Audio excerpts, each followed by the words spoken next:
We're very fortunate indeed to have two icons.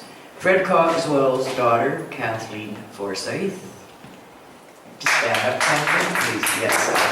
I'm so thrilled to have Kathleen here. It makes everything wonderful. And George Bowring, Canada's first parliamentary poet laureate. And of course, behind the man, Jean Baird, sitting beside him, and Georgia has a great helper there.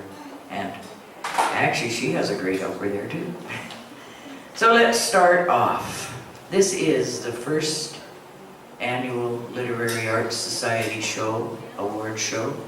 And we have been fortunate enough to be able to use Fred Cogswell's name for our award for excellence in poetry. And that is thanks to his daughter, Kathleen. We're going to run this every year. And we're fortunate enough to have George Bowring as the judge. I mean, it just doesn't get any better than that. So we're very, very, very pleased. I'd like to acknowledge the board of directors. I'm not sure if they're all here, but if you are here, please stand up when I state your name. Manolis Alagazakis, our vice president and board of directors. Ken Ader is the treasurer. He's already standing up over there. Deborah Kelly, over there in the corner, is our secretary. Janet Quammen, right here in the front row, is the director at large. Aidan Chafe, right back there, director at large. Ashok Bhargava, I don't know if he's here. No, he didn't make it yet, so he may still show. And Renee Saragini Sanklikar, who's in Toronto as we speak. She couldn't make it. Our board advisor, Sylvia Taylor, please stand up. Sylvia knows a lot about everything literary and business too, so we're fortunate to have her. And our volunteer coordinator, Sonia First Ewan. We're not quite 2 years old, and we've done pretty well for our first 2 years. We have over 100 members, and we've got a lot of events happening, and this is our highlight event, the Fred Cogswell Excellence in Poetry Award. So I want to read you Fred's bio and just a little bit about him before George comes up. The late Fred Cogswell was a member of the Order of Canada, a poet, essayist, professor, editor, publisher, and mentor. This man was an icon on the Canadian literary scene, and I am honored to say he was a mentor and a friend to me. Fred was born in 1917 in East Centreville, New Brunswick, and educated at the Universities of New Brunswick and Edinburgh.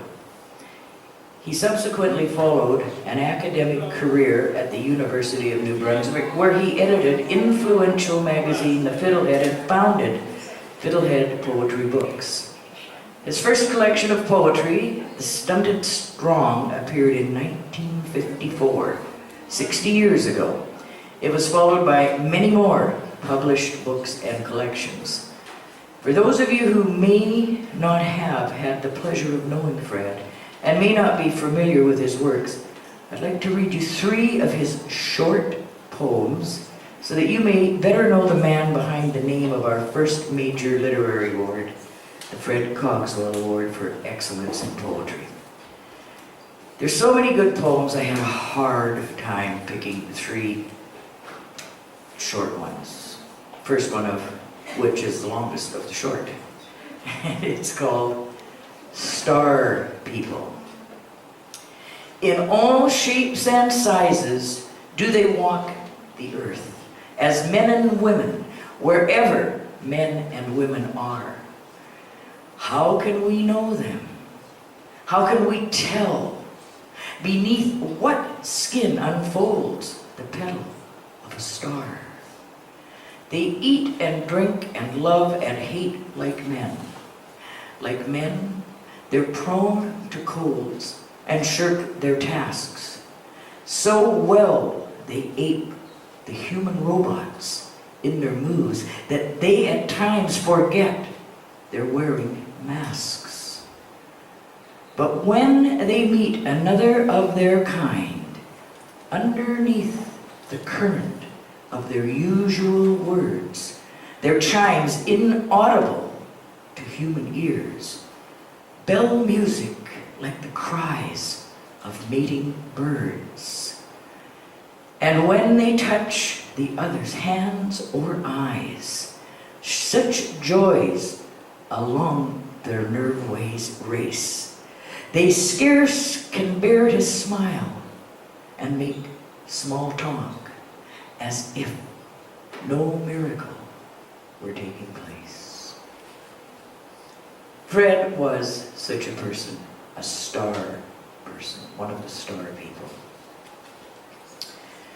Now, I always found Fred to be a kind and gentle man who never had a bad word really to say about anyone.